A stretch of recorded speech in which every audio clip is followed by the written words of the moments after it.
welcome everybody. Thank you so much for joining us for a new episode of A New Go of New Home Sales.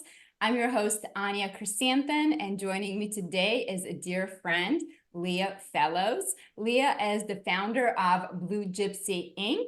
And I am so very excited to have you on today's podcast, Leah. Thank you so much for joining me. Oh, thank you so much for having me. It's always so much fun to talk to you. So this is going to be fun to talk about the mystery report. Yes, likewise. All right, so Leah, first things first, for those listeners who may not know who you are, let's give them a little bit of a backstory of who is Leah Fellows, your journey into home building, and what is it that you do now?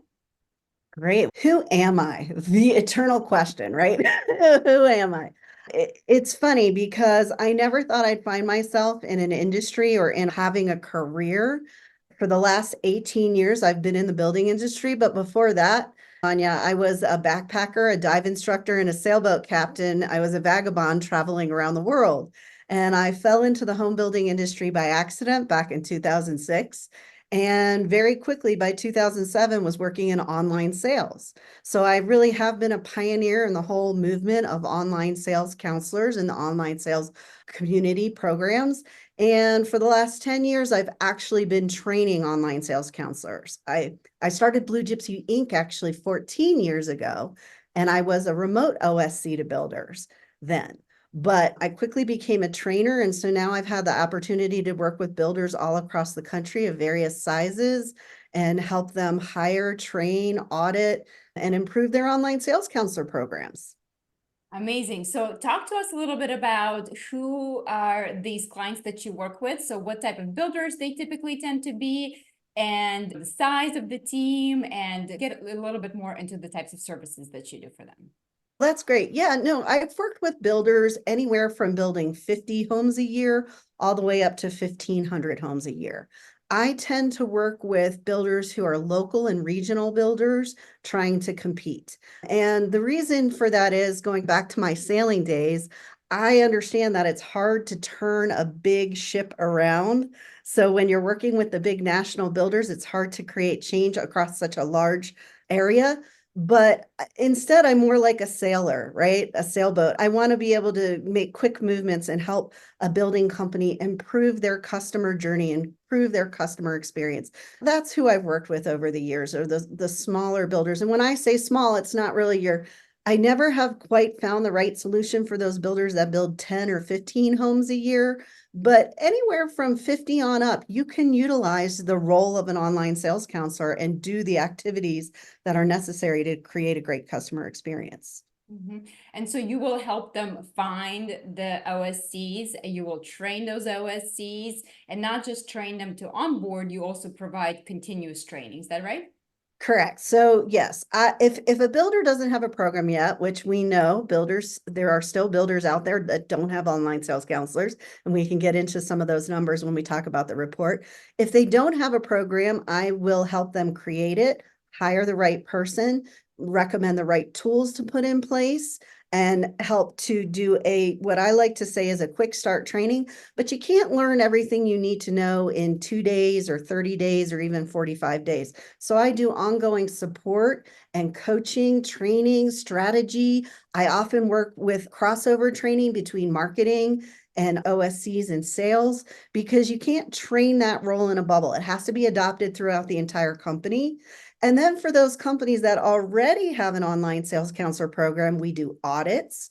We check out the effectiveness of the program. We look at various aspects. We even do 360-degree evaluations where we interview almost everybody in the company to see how the OSC program is perceived. And this is where we uncover all the areas where we can look for areas of opportunity to improve and grow. So we do a lot of metrics tracking. We look at systems, processes, everything in that sense. So it doesn't matter whether you have a program, you're growing a program, you don't have one at all. It's all I do. So I focus on a few things and we do it really well. And I am a boutique training company, so I only work with about 8 to 12 builders a year.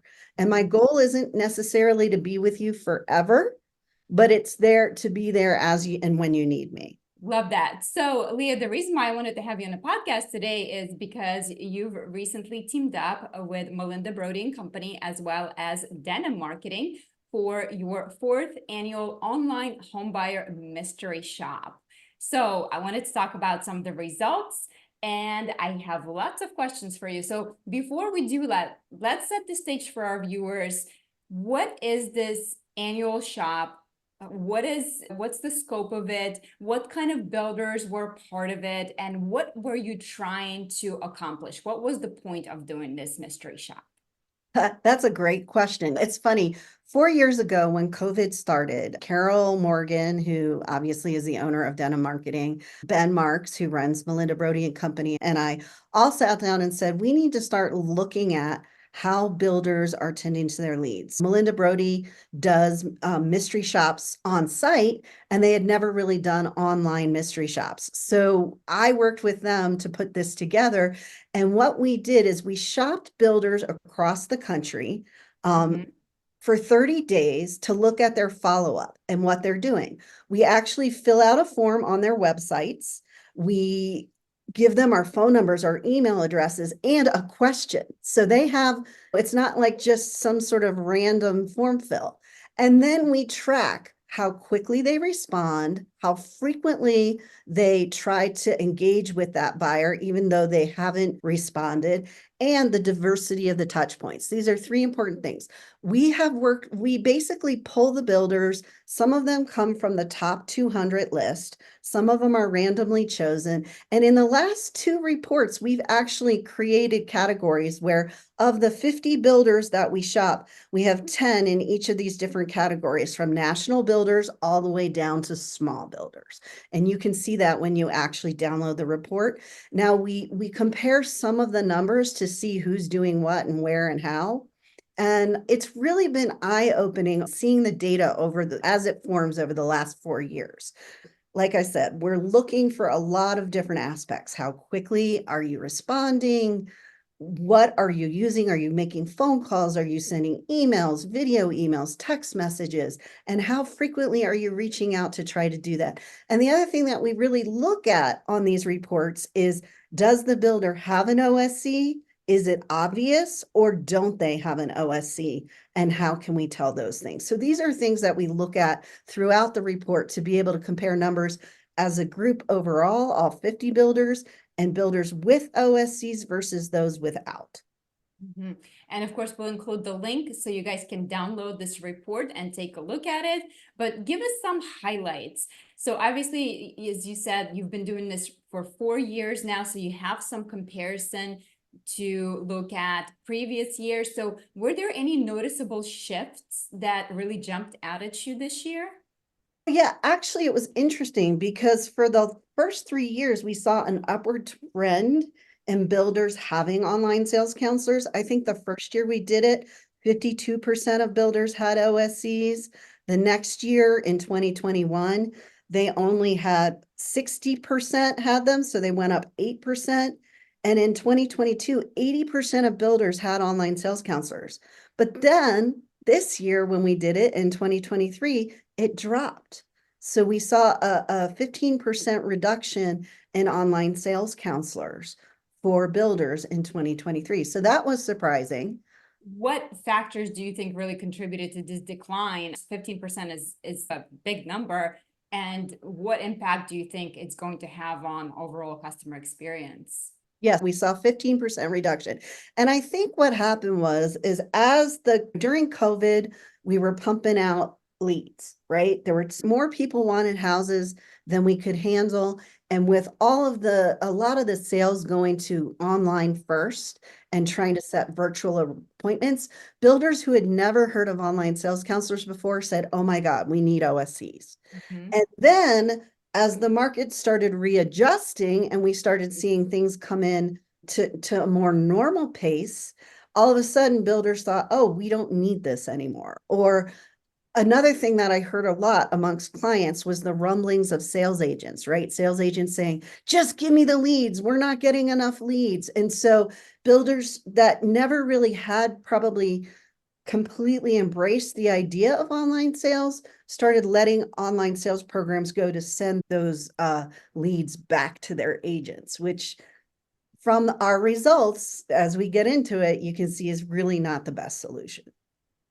Yeah, I noticed that the report shows that 34% of builders never even followed up with an email with leads in 2023, which is again was an increase from 2022, the year before they did better with that. Yeah. And with lead volume dropping, why do you think builders are not taking advantage of the opportunity to actually nurture the leads that are coming to them? It's a great question. I just never understand why we spend marketing dollars to generate these leads, right? This is a disconnect between marketing and sales, I believe. And so what happens is you've got marketing generating the leads, but they're sending them to people who don't know how to handle them.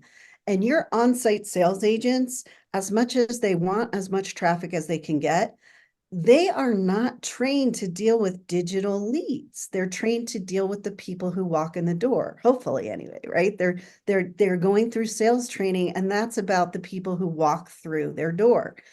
And it's a very different way of nurturing and a very different way of communicating. And you need to be consistent, persistent, and have a long-term lead nurturing plan in mind to do it.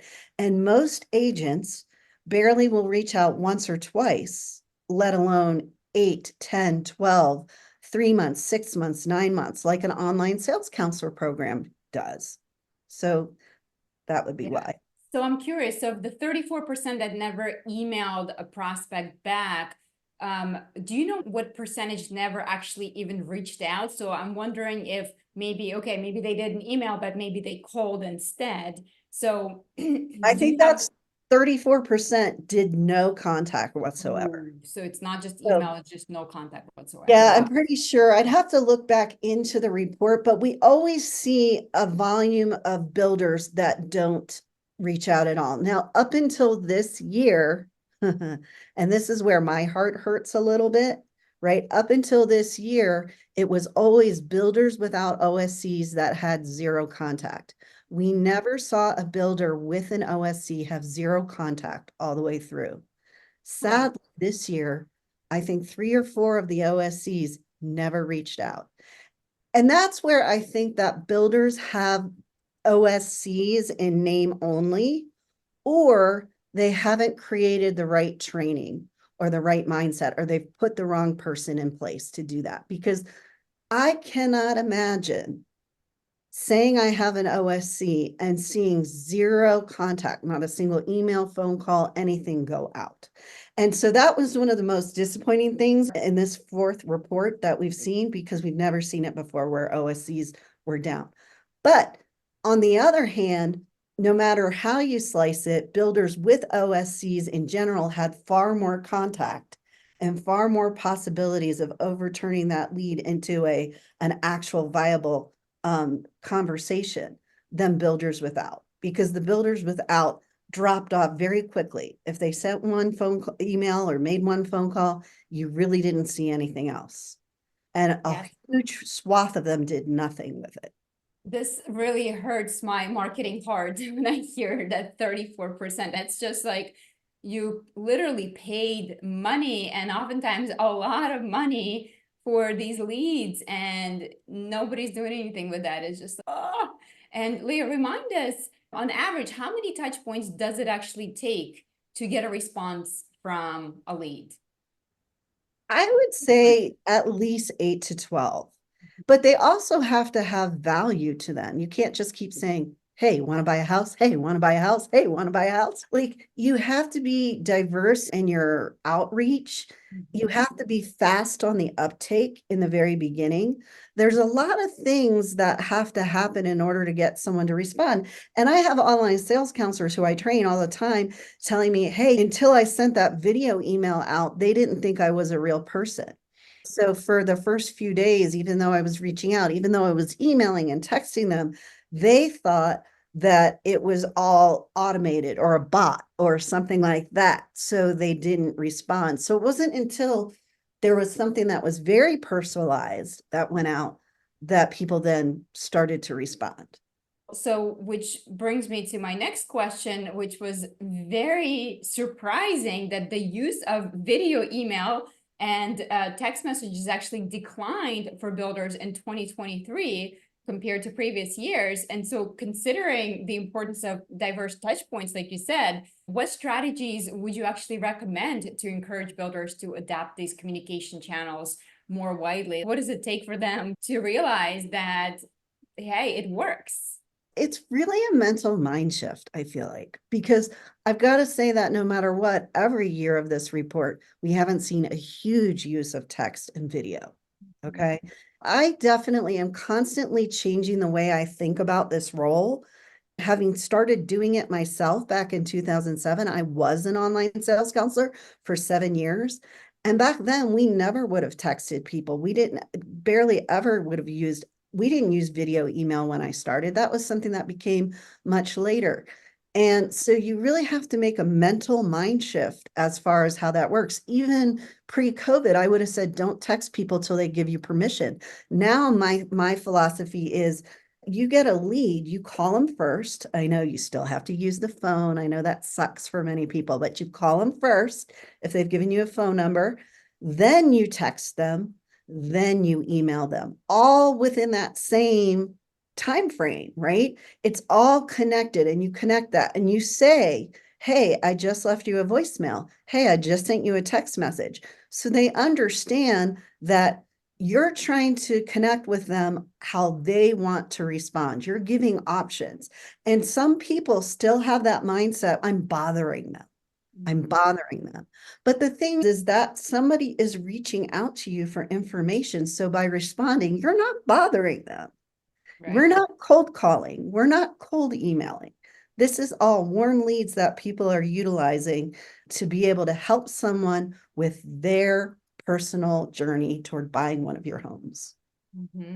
Absolutely. And the thing is, my iPhone, for example, screens all the calls that are not in my phone book. So if you're trying to call me, you're not in my phone book or you're not like in my previous contacts, it's just going to send you straight to voicemail. So sometimes I'm not even getting calls, and somebody will be like, oh, it's funny, it's usually the older generation of somebody reaching out to me, and they'll say, oh, I left you a voicemail like a few days ago, didn't you see it? And it's no. And I'm so bad I don't even check my voicemail a lot of times because typically it's just like junk. So unless you're going to reach out to me via text, then I'm not really going to see that. So, and I'm just surprised that more people are not using video. I do understand that it is a mindset for sure, like you said, because not everybody loves to be on video. I'd say most people hate being on video, but it does make such a big difference, especially when you see the open rates for video. In a video you can send on a text message. It just makes sense. So it's definitely a shame that we are seeing the decrease in the video adoption. True. And you have to connect the dots, right? You have to tell people because they didn't see your previous three things. So if you just text them and it's got no context to it, they're going to think it's a junk text, right? How many of those do you get? It's a lot, but at least I'm opening them. I It's probably see texts quicker than voicemails now. I used to be such an anti-texter. Like I used to be, and I still would rather get on the phone with somebody. Mhm. If I have a problem or a question, I want to get on the phone, and it's probably, I don't know if it's because I'm old, but I No. would like to get on the phone with people because I think it's the fastest way to getting the information I want. I don't want to spend 5 hours of my time emailing back and forth, texting back and forth, messaging back and forth. I'd rather call. Yeah, it makes sense. So Leah, what's that balance that between automation so that maybe when you send that lead, that at least you're getting something back versus getting a personalized message? How do we balance that? And have you seen that at least all of the builders have the automated follow-up, or is that still something that builders are not adapting? And how do you strike that balance? Because it definitely is time versus money, effort, and all those things. Personalization takes longer, but we know it definitely works. And I think most people can really easily tell when it's an automated text. But by same token, if I am submitting my information, I want to at least know that you got it and somebody's going to be reaching out to me. So I do appreciate some sort of at least an automated response. Yeah, so there's three ways to do automated responses. There's your autoresponder, which goes out immediately or should go out immediately. And believe it or not, and I wish I had the stats up in front of me, but somebody can look at the report and find it. We track builders, believe it or not, do not all send autoresponders when somebody fills out a form. So that's your first opportunity to try to get a hold of someone.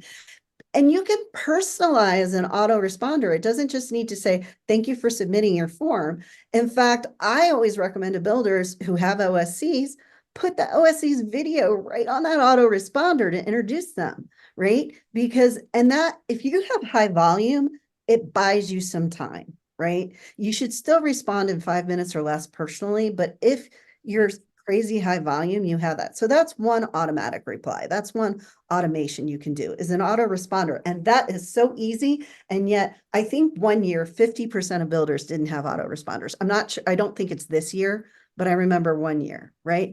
The next is having automated marketing emails. You can have automated marketing emails that go out at a certain rate during the time that somebody has inquired. Now, 1 year, I think we saw something crazy like 17 automated marketing emails. I have it pulled up in front of me to look, and it looks like for all builders this year, 32% of all builders didn't send a single marketing email. 57% of the builders that didn't have online sales counselors also did not send out a single automated email through marketing. So you're not sending OSC emails and you're not sending marketing emails. What's that telling you? Like, you're not following up with these buyers. You're just literally throwing the money into a trash can. Just send me the money, please. I know, send me the money. I would love that. Send me the money. So that's crazy. And then of builders who had OSCs, 14% did not send any marketing emails. But that's okay because there was probably an OSC follow-up process going on. Now, in that OSC follow-up process, you can automate some of those emails and personalize others. So there's three areas where you can make it easier that something's going out to buyers at some point, and yet we see builders not doing it. So obviously the best solution is to have a dedicated OSC. As you said, builders with OSCs were able to answer those leads much quicker, and almost 100% of them did, with the exception of this year. But builders without an OSC, how can they bridge this gap and ensure that their leads really receive the necessary attention and care? What would you have them concentrate on? Maybe it's the smaller builder. So yeah, and it's always a hard thing, right? Because the smaller builder, the people in their company wear multiple hats, right? And so first off, it really is defining, what are you trying to accomplish with the buyer's journey? Where do you want the customer experience to go? And when you are spending marketing dollars, because you are, whether you're big or small, and you're generating leads, what is the path that lead is going to take? Where are you sending them? And if you're just sending them out to the sales agents without any care of what's happening, you're not going to get results. If you are going to send it out, so a small builder like that has one, maybe two sales agents, you've got to figure out their strengths and almost train like an online sales counselor. You've got to set expectations of what's going to happen with this digital lead that's going out to them. They need to set up processes. They need to be using their CRM system. And you need to be tracking it no matter what, whether you have an online sales counselor or not. And that's the thing that's scary about this, is that, again, like you said, we're throwing marketing dollars away. Why are we not holding sales agents accountable the way we would hold an online sales program accountable? It's very easy to track the numbers with OSCs, but it should be, in this day and age, equally as able to track the numbers with your sales agents. Now, if you're not willing to send them out to your sales agents, do you have a marketing person in-house? Is that person going to nurture that lead until it's ready to go out to the sales agents? Again, you're going to have to train them though and tell them what the expectation is, because just a lot of times marketing departments, they're like, okay, I know who they are, what their email address, their phone number, what they want. I'm just going to send it to the agent at that community. And Mhm. that's where the accountability stops. Yeah, absolutely. Leah, you mentioned providing valuable follow-up, not just like throwing stuff at them, right? Like with the 17 marketing messages. Yeah. So with follow-up like decreasing from previous year, can you give us some examples of maybe some creative solutions that builders can implement to maintain and really improve customer experience, especially when the market is uncertain now with interest rates going up, shortage of inventory still out there? So what types of messages or what type of follow-up do you see that resonates with buyers these days? Again, I think it comes down to not sending information at them, right? And not, that's how marketing messaging is usually all about. Look at our beautiful things. Whereas online sales messaging is usually about, what are you looking for? How can I help you? What is actually getting you to want to make a move right now? So this has to happen within your emails as well. They have to be questions. They have to have calls to action. They have to be asking questions and really wanting to be genuinely curious about why someone's even inquiring. When you have a builder that doesn't have an online sales counselor, you still have to figure out a point of contact and a way to make that a personal, I'm personally reaching out to you to ask you how I can help, how I can be a resource to you. Yeah, Because for we don't want to sure. be like, how can I sell you a house? It's how can I help you? Yeah, and it is a tricky one because I think most salespeople hate follow-up. I remember my selling days, I detested follow-up. You hate picking up the phone, you hate calling them. And I think the biggest part of it is because we don't have anything valuable to bring to the table. We don't know what to say. And it's, oh, are you still interested? And that's, no, that's not a great follow-up. So this is where I encourage our builders to really implement technology, and specifically interactive design tools can be very helpful in that, because you can actually see what your leads are doing on your website. You can see down to the colors they selected for the new home. You can see down to the home site they've selected, all the options, pricing, everything. So it gives you much better opener to have a much better conversation than you're just blindly going in, hey, are you still interested? And so part of the technology efforts, I wanted to let you guys know that Anugo is integrating on a bigger scale with the Lasso CRM. So we're going to announce some of those integrations coming up shortly. But I wanted to give you a little teaser here on this podcast, because there's always been a disconnect between marketing and salespeople, where, okay, marketing people may be looking at those stats and they see what the people are doing on the website, but not necessarily the salespeople. So now what we're going to do is we're going to push that information into Lasso CRM so that it automatically notifies the salesperson, and the salesperson can see exactly what they're doing. They can even download the PDF that shows them all of the selections, all the colors, everything. So we're hoping that's going to make a much better conversations for both salespeople as well as OSCs. If I can see it, it's just a no-brainer. I think that all sounds great because there are things that are already out there that get ignored a lot because hopefully we can do it in a way that's not overwhelming the inboxes of the salespeople, because for years and years, you could see when people are visiting your website, if you had Lasso, for instance, people are visiting your website and which pages they are on. And that is a very powerful tool if you're using it right, to understand that this person you sent an email out to 10 times who hasn't responded to you still is clicking a link inside those and visiting and looking at certain things. So now, like you said, how do you target your message? You don't want to say, oh, by the way, I saw you on the website, but you do Right. want to You don't say, want to be creepy about it. But, when somebody saves the brochure, they save a favorite. I think that makes it a much more natural transition. Then you can maybe do something less invasive, like a text message saying, oh, I saw you favored our Avalon floor plan on home site 13. Let me know if you have any questions on it. Or, hey, we actually happen to have a quick delivery of that same model home. So it does give you better in than just, they're on your website. as long as you've had some sort of rapport built with them before. If I got a random text message from someone telling me they saw I was like, Timu, I saw you, like, and I hate it when they do that, right? All the time. You have this sitting in your cart, but I don't have a really good relationship with them. But Mhm. if I have a relationship with my agent or my OSC and I've built, then saying directedly, I see you were just blah, blah, blah, and save this. What you could do is say, based on what you had asked about a couple months ago, I noticed that we have 3 homes that were like the ones you asked about that you would be able to move into quickly. Would you like some more information on those?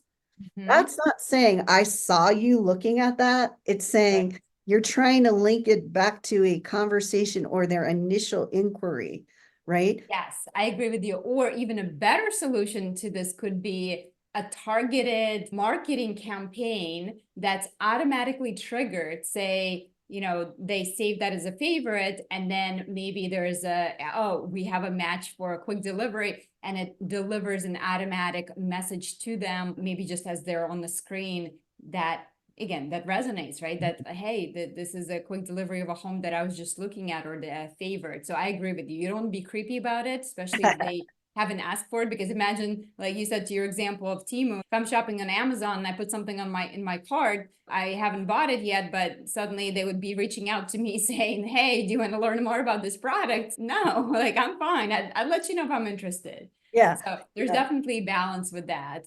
And Funny, I say that. I used to tell online sales counselors, if you're prospecting in your database and you're looking at the cool thing, again, in some CRMs is it will scrape data from if you're using that email. So you could look at their LinkedIn or their Facebook and they love dogs. You don't want to say, hey, I see you love dogs, but you might send them something about dog parks in the communities they're interested in.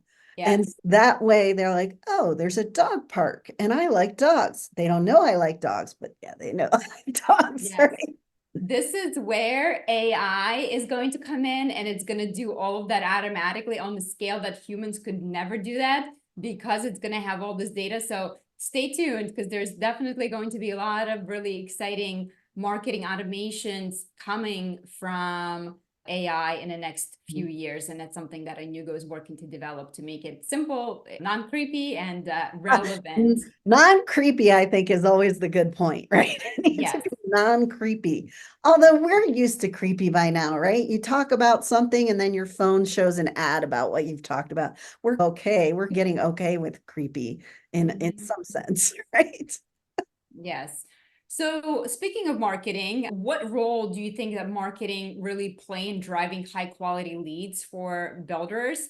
And how can marketing teams work together with the OSCs to create more of a seamless customer journey? I think marketing has always been in the business of generating leads, right? So I think what's important is how we target that. We often hear the formulas. We need 1 to 3% of our unique visitors will convert to a lead. That's one of the percentages we see. We hear 25 to 35% will convert from a lead to an appointment, and so on and so forth. So sometimes we focus on the fact that we need more leads versus we need quality leads. So I think it's important to look at the channels we're using and communicate with. When a marketing department has an online sales counselor, it's a perfect opportunity to learn which channels are converting, which lead channels, because in most CRMs, you can see where the primary source is coming from, whether it's a form fill on your website or some sort of third-party thing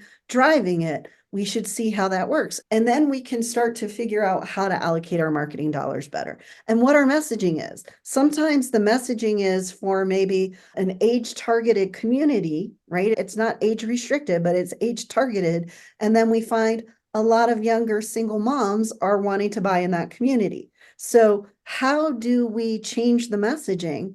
Because we're not trying to exclude the young single moms because it's not age restricted. And so maybe we build something with one thing in mind, but we find that it's attracting a different buyer. That communication happens from online to marketing because they can say, hey, I know that we're trying to get this. The flip side is when we're building a community with all these second story primary suites, and we continually get questions asked for, I want a downstairs primary, I want a downstairs primary.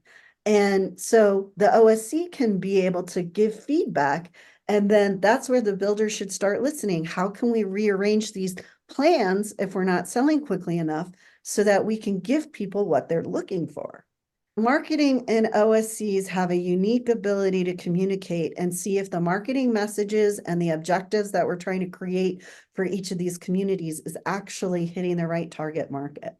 And when we just look at lead volume and say we need to get 300 leads a month, or we need to get 3,000 leads a month, if we don't care where they're coming from, you're overflowing the people dealing with it with a bunch of junk.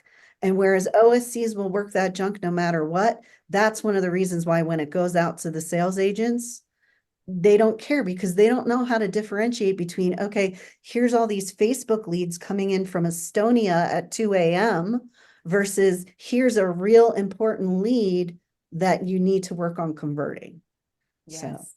Yeah, and I'm a big fan of marketing sitting on the sales meetings, and hopefully OSCs are part of that same meeting so that you can have open dialogue and talk about it. And hopefully OSCs having direct conversations with marketing people. Hey, I'm seeing these leads. They're asking about this. That type of feedback is something that marketing people are always looking for. Mhm. So, Leah, based on the overall results of this report that you're seeing, what are some of the key areas where you think builders should really focus on training efforts to improve their online sales teams? I think just in general, you need to have training, because I think that the lower results we're seeing, even though we're seeing more OSCs in builders' offices, I don't think they know what to do. And I think that what's happening is a builder saying, I know I need this role, but I'm going to do it myself. I'm going to put it in place myself. And I get that, right? You're trying to save money, but what you're doing is really losing money because you're not having the right person possibly in the seat doing the lead nurturing. They don't have the right skill set. They don't have the right objectives, the right goals. And so you're not doing it with strategy. You're not implementing this position, this program with strategy.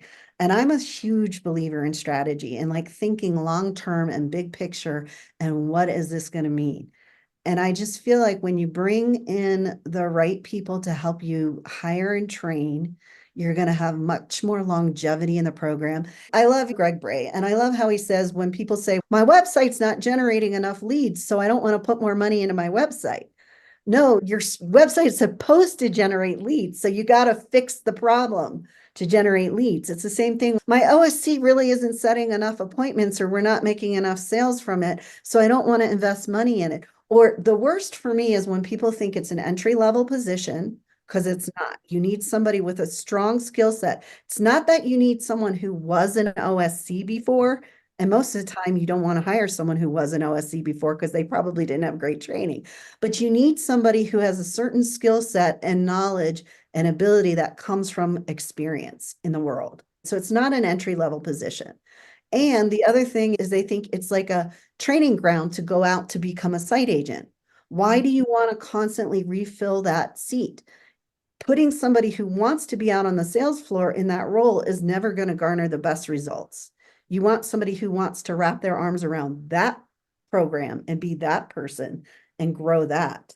Yes, 100% agree with you. They are completely different skill sets, not completely different, but very different, right? Mhm. Salespeople are more like hunters, and they're the shiny thing chasers, where OSCs, I think they tend to be a little bit more of a nurturer, and that's exactly what you need in order to attempt the 8 to 12 touch points. So that's going to be a reality for you. And that's just in the first 30 days. And Right. we 50% of leads will convert to a sale in the first 30 days.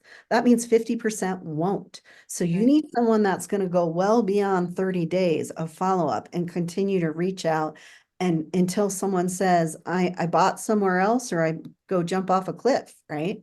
Mhm. So Yeah. Leah, final question for you is, like, we wrap things up here. You mentioned thinking strategically long term. So as you're looking ahead, what do you think will be some of the most critical factors for builders to focus on in order to adapt to ever changing online first buyer? I think when you're looking long term, you have to understand that technology is no longer an option. You still have people that are managing leads, both OSCs and especially site agents, with like post-it notes and spreadsheets and a prayer. Yeah. And you've got to stop allowing that to happen. You've got to understand that you've got to give buyers what they want where they are. And that means your websites need to be robust. You need to have all the information people are looking for. That's another thing that we do all the time is website audits to see how leads are actually coming through the website and also to see what the buyer experience is. And if your website isn't a great buyer experience, if it's putting gates up so that you can't get to the content, if you're trying to force people to register in order to give them floor plans and things like that, that's so 20 years ago. That's not now. And people will come to you when they feel like they have the knowledge to make the decision. You can't force them to come to you by saying, I'm not going to give you the information. So I think builders really need to start looking at how to integrate all the things they're doing together, because you don't want to pick this here and that there and this. You need everything to have connectivity Yes. so that you're not making it harder for your people and harder for your buyers. Yes. That's what Yes. I would say is really Preach, Leah, especially in the age of AI, that becomes so important because if you have these disconnected systems, it's like the game of a broken telephone, right? The system transitions the data to this system, but it's lost some of the messages there. So it's not really quite good enough. And then as you transform this to this, it's a completely different message by the time you end where you end. So yeah, make sure that as much as possible, it is a platform that is able to accommodate your sales, your marketing, potentially the customer service post contract, so that everything is kept in one cohesive system, so that once AI starts to become bigger and bigger role in this, it needs that data and it's able to really look at things much more holistically. And I agree with you. Another thing you mentioned is a gated content. That is something we've noticing more and more builders are doing. I think it's a kind of an attempt to grab those leads, but again, don't do that. It's not a great customer experience. Most people will just walk away unless you give them the tool first, and then it's interesting enough that they favor it, then they reveal themselves. But most of the time, unless they know what the great tool is, they're not gonna register to do that. And again, going back to AI, as we get more into personal AI shopping assistant, those AI shopping assistants are not going to register for your website to see if you have that. They're just going to return the answer of, nope, this builder does not offer this house. Sorry, moving on to the next builder. So you don't want to shoot yourself in the foot. I would strongly encourage you to not gate that content.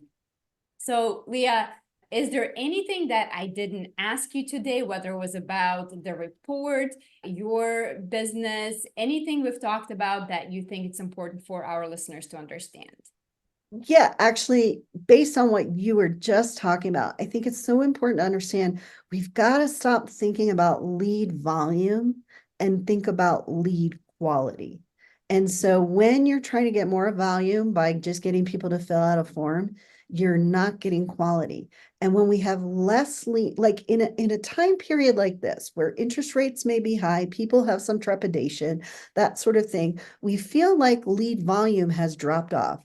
But in reality, the people who are reaching out to us when we provided great information on our website and great access to someone who will answer our questions, the people who are reaching out are serious buyers. So we can convert leads at a higher rate.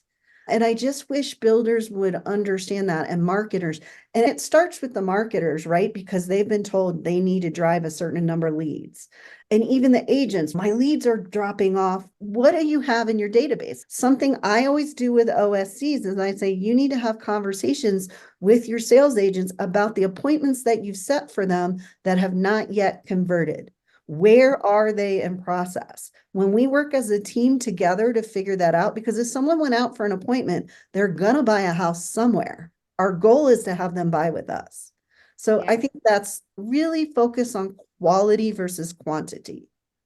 such a great point. And again, when you do offer interactive design tools on your website, that's exactly what's going to happen is as people discover the colors, the schemes, the floor plans, the pricing, a lot of them are going to drop off because guess what? They were not the good quality lead for you. It wasn't a good match for you. So you just saved yourself a lot of time and money, but not wasting it by talking to these bad leads. Instead, the leads that actually move forward and identify themselves, save the favorites and say, yes, I like this. That is your gold platter served to you like the best lead. So yes, although you may see a drop off in the lead, it's actually a good thing because now those leads are going to be your A+ leads. Those are the leads that you need to spend your time with instead of sorting through trash, pardon my language, trying to figure out if there's gold in that trash where it's not.